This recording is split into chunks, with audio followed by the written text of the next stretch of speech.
empires. And I have a lot of information to share with you on this topic. And there was a video that I shared on our Facebook fan page, the African History Network. Shared it a few months ago, and it dealt with a European scientist who realized that the ancient Egyptians and ancient Nubians were Black Africans. Okay, well, I'll show you that clip also. All right, so we have the information and thread of our broadcast, also the register for the 12-week online course that I teach.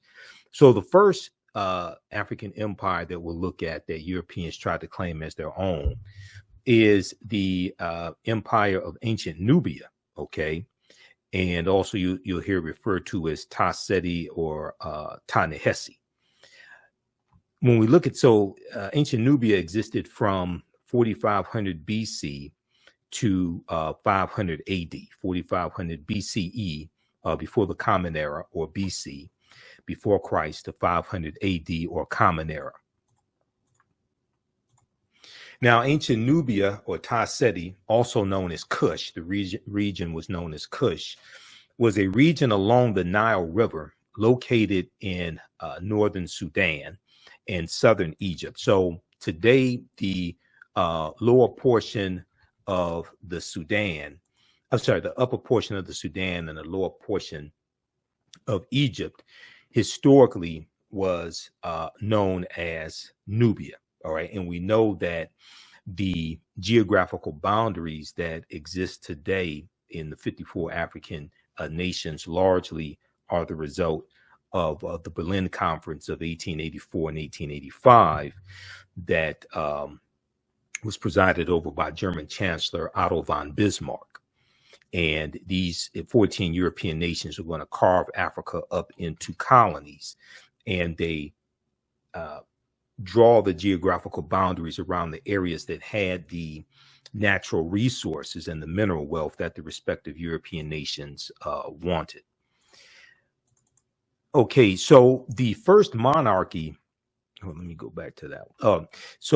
Located in northern Sudan and southern Egypt. Now, it was home to some of Africa's earliest kingdoms, known for rich deposits of gold. Nubia was a major trading port for luxury goods that came from sub-Saharan Africa, such as incense, ivory, and ebony.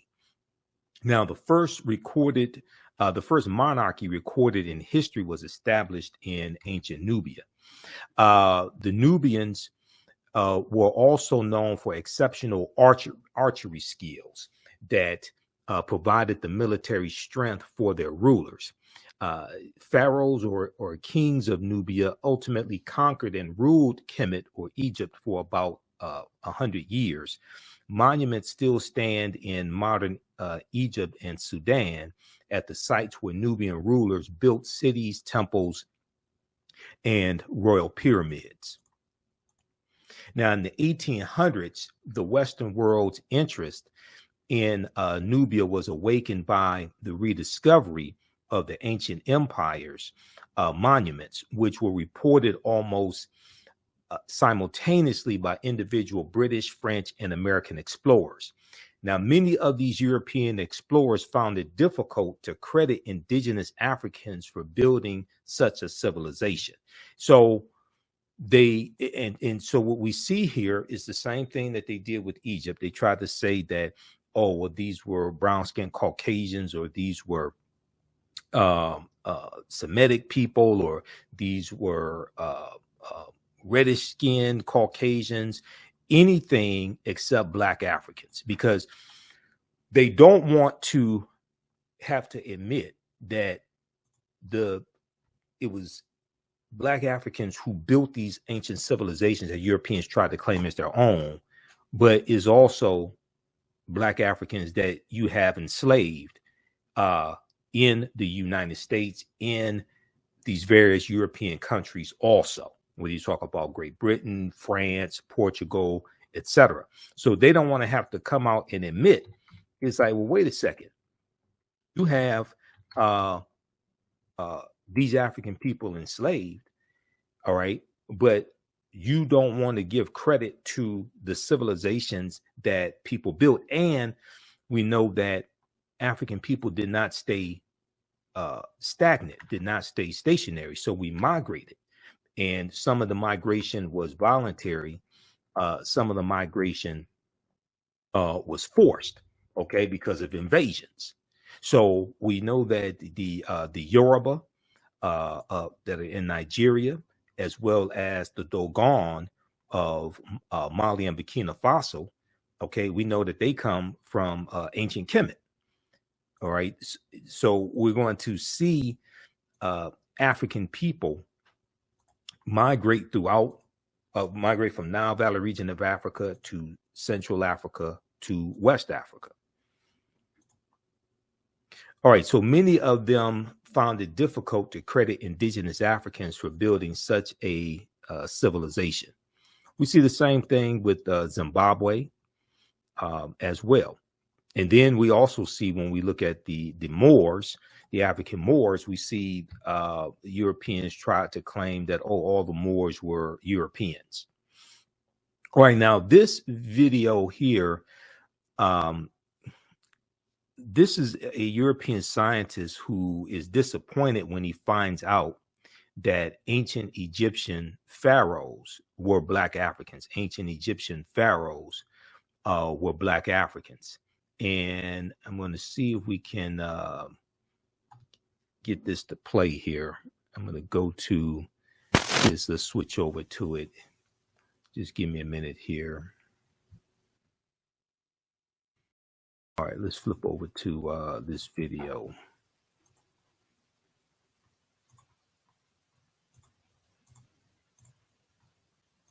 All right, let's. Nubian feature, which means that the ruling family was probably Nubian, and that was unexpected. Examining Shammai's anatomy closely, the thickness of his bones and the shape of his nasal cavity, the anthropologists think he was a Black African, likely from neighboring Nubia. A huge revelation that challenges the prevailing image of the Egyptian ruling class. We always thought the ancient Egyptian elite were Mediterranean type, and in this sense, Shammai is representing the society of the frontier, in which different ethnic groups were mixed. At the end, it doesn't matter the color of your skin. Shammai was Egyptian. Okay, so I want to start that from the beginning. So just a second here. Let me refresh that. So he said at the end, it doesn't matter the color of your skin. He was Egyptian, but he doesn't want to say who the ancient Egyptians were. A surprise for Alejandro. Shammai's ethnicity. Well, they have just told me that Shammai had a Nubian feature, which means that the ruling family was probably Nubian, and that was unexpected. Examining Shammai's anatomy closely, the thickness of his bones and the shape of his nasal cavity, the anthropologists think he was a Black African, likely from neighboring Nubia. A huge revelation that challenges the prevailing image of the Egyptian ruling class. We always thought the ancient Egyptian elite were Mediterranean type, and in this sense, Shammai is representing the society of the frontier, in which different ethnic groups were mixed. At the end, it doesn't matter the color of your skin. Shammai was Egyptian. Okay, so why would you think that the ruling class in ancient Egypt, ancient Kemet, was Mediterranean?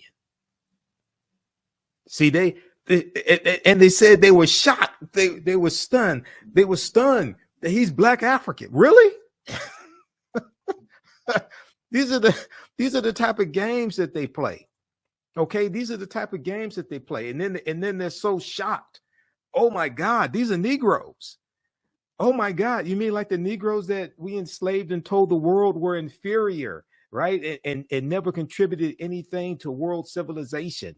never built societies, etc. We made it illegal for them to learn to read and write when they gave reading and writing and literature to world civilization. They created world civilization. Oh my God.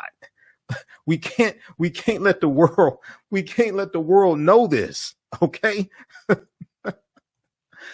All right. Now, during the 1840s, German Egyptologist Carl Richard Lepsius, who lived from 1810 to 1884, asserted confidently that the Greek term Ethiopian, when referring to the ancient civilized people of Kush, did not apply to Negroes, but was used to describe reddish-skinned people closely related to the Egyptians who belonged to the Caucasian race.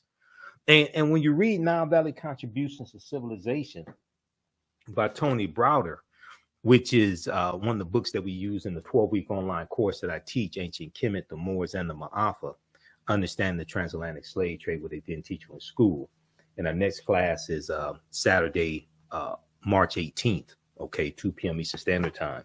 Browder deals with some of the excuses that Europeans try to give to explain away the Africanity of ancient Egyptians, ancient Kemetic people, Nubians, things of this nature. Okay, they would do mental gymnastics to try to say, oh no, these were not Negroes. Okay, these were not sub-Saharan Africans. Okay, these were Mediterranean. They were Mediterranean, or they say the Greek term Ethiopian. And at one time, Ethiopia, all of Africa at one time was referred to as Ethiopia. Okay, even when you study Greek mythology, and in high school I took a class on Greek mythology.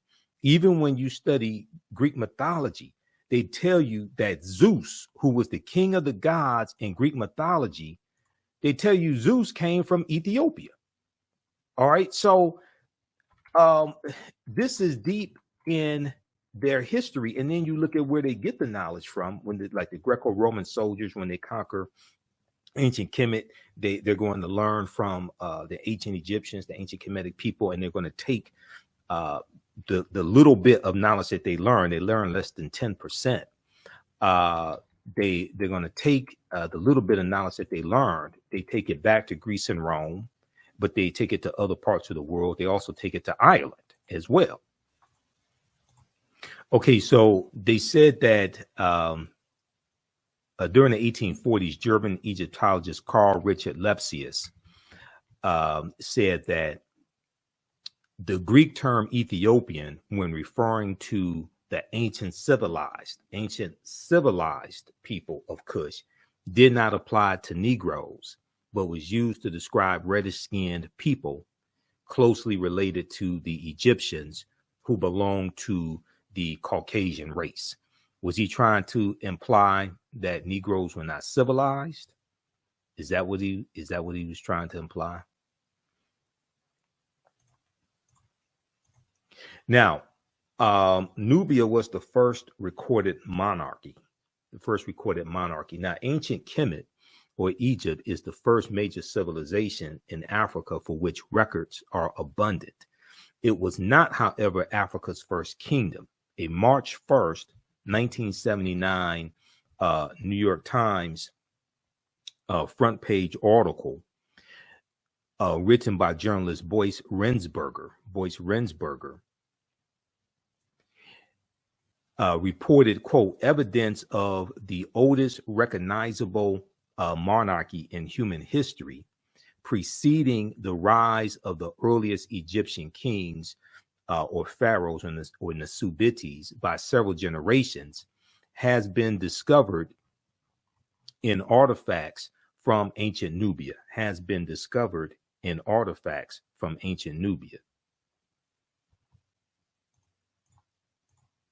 Now, the artifacts, including hundreds of fragments of pottery, stone vessels, and ceremonial objects, such as incense burners, were initially recovered from Cusco Qustul, Cemetery by Keith C. Seale, Seele, a professor at the University of Chicago. Okay, now what is a monarchy? What is a monarchy? Right now, a monarchy is a political system based upon the undivided sovereignty or rule of a single person. So, like a king, could be a queen as well. All right. The term applies to states in which supreme authority is vested in the monarch, and who is an individual ruler who functions as the head of state. An individual ruler who functions as the head of state and who achieves his or her position through heredity, usually through heredity. Most monarchies allow only male succession from father to son. Okay. For more information, check out Britannica.com. They have some good basic information on what a monarchy is. Okay. And it's listed under monarchy. Now, ancient Nubian artifacts yield evidence of earliest monarchy. This was a March 1st, 1979 New York Times article. Okay. And in the article, it says, evidence of the oldest recognizable monarchy in human history, preceding the rise of the earliest Egyptian kings by several generations, has been discovered in artifacts from ancient Nubia in Africa.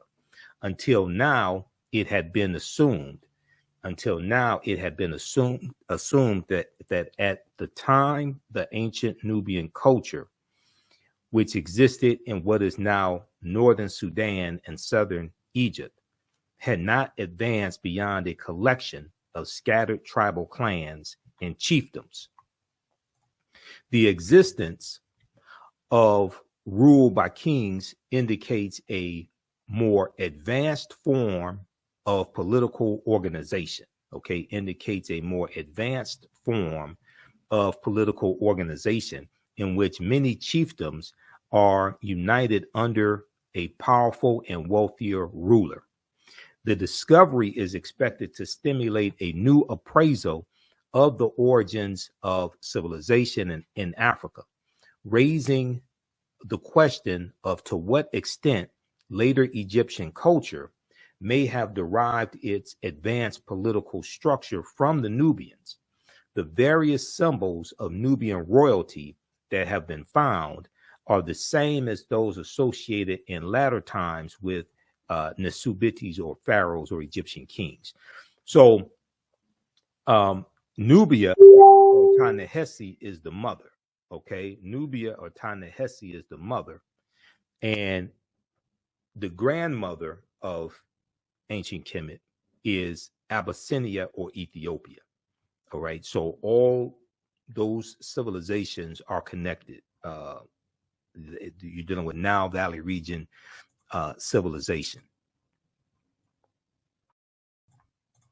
All right, give us a thumbs up, give us a heart, give us a like on this broadcast. Okay, so the discovery is expected to stimulate a new appraisal of the origins of civilization in Africa, raising the question of to what extent latter Egyptian culture may have derived its advanced political structure from the ancient Nubians. The various symbols of Nubian royalty that have been found are the same as those associated in latter times with ancient Egyptian kings or pharaohs.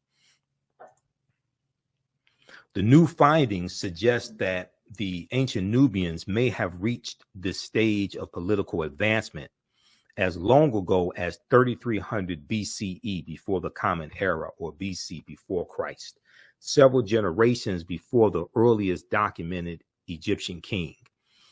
The discovery is based on the study of artifacts from ancient tombs excavated 15 years ago, now 15 years prior to 1979. Okay, 15 years ago, in an international effort to rescue archaeological deposits before the rising waters of the Aswan Dam covered them. Okay, so read this article from March 1st, 1979, from the New York Times. Ancient Nubian artifacts yield evidence of earliest monarchy. This is ancient Kemet, the Moors, and the Ma'afa, understanding the transatlantic slave trade, what they didn't teach you in school. Class number 1 starts up Saturday, June 24th, 2023. Register right now. Visit our website, theafricanhistorynetwork.com, theafricanhistorynetwork.com. So when you visit our website, you scroll down the page, you see the information for our Sunday night radio show, the African History Network show, 9 p.m. to 11 p.m. Eastern Standard Time on 9:10 a.m. Superstation WFDF, and we broadcast on our social media platforms. You see our PayPal, Cash App information here as well. And then 12-week online course. So we do the sessions live. All the sessions are archived and recorded. This class is on sale $80, regularly $130. You can register for the full 12-week online course here. When you click on that link, it takes you to the next page. And on the next page, just click on enroll. Right here, the purple button, enroll. As soon as you register, you can start watching the content, okay? And we do the sessions live. All the sessions are archived and recorded. You can go back and watch this anytime. A year from now, 2 years from now, you can go back and watch the entire class. You don't have to be in class live or don't take attendance, anything like that. We have a live text chat also. In class, you can see me, I can't see you. We have a live text chat, so you can ask questions in class as well, okay? And we have a bundle pack where you get this class and the second class that I teach, Black resistance movements from the Haitian Revolution, U.S. Civil War, Civil Rights Movement, and Black Power Movement, 1800 to 1968. I teach that class on Sundays, 2 p.m. to 4 p.m. Eastern Standard Time. And that class, we deal with so much history. We deal with that crucial period of time leading up to the Civil War, and after slavery ends, in the Reconstruction era, Jim Crow era, Great Migration, World War I, World War II, Civil Rights Movement, Black Power Movement, to understand what happened to us after slavery ended, what were the laws and policies put in place to put us where we are, to bring us to where we are today, to understand where we need to go from here. So your understanding of politics, and politics is the legal distribution of scarce wealth, power, and resources, and the writing of laws, statutes, ordinances, amendments, and treaties, their adoption, interpretation, and enforcement. Your understanding of politics is directly related to your understanding of history. So the more you understand history, the better you understand politics, the better we understand how all these policies impact us and how to engage in politics. And this is why you hear me say we have to stop telling African Americans to exercise your right to vote. You don't vote for exercise. If you want to exercise, you go to the gym and work out. You vote for power. Politics is the legal distribution of scarce wealth, power, and resources, and the writing of laws, statutes, ordinances, amendments, and treaties, their adoption, interpretation, and enforcement. So we have to understand history, economics, law, and politics to be able to put together agendas, to be able to organize and force our agenda and get policies put in place that are beneficial to African Americans, and what's good for African Americans are good for America in general. All right, so visit our website, theafricanhistorynetwork.com. You can register for this class. Class number 1 is Saturday, June 24th. Class number 2 is Saturday, July 1st. Class number 3 is Saturday, July 8th. And this is 2 p.m. to 4 p.m. Eastern Standard Time.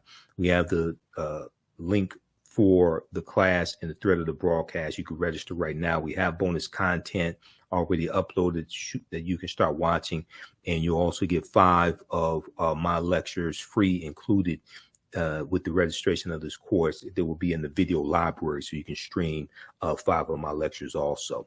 If you want to support the African History Network, and if you if you want to pay through Cash App, you can do so right through our website. Right on the homepage of our website, our Cash App information is there. $ the AHN show through Cash App, or through PayPal, paypal.me/the AHN show. And this is our Cash App account, and we have the link on the homepage of our website because there's some fake African History Network Cash App accounts out there, and I'm still trying to get them shut down. So when you scroll down our website, we have our Cash App information. Click right here, and it takes you to our Cash App link. It's $, the AHN show, SHOW. And when you go to it, it will say Michael also. So we have that there, and our PayPal information is here as well. PayPal.me/the AHN show. All right. So we'll hope to see you in class this Saturday. Remember, right knowledge corrects wrong behavior. It's not over till we win. Wakanda forever. And we'll talk to you next time. Peace.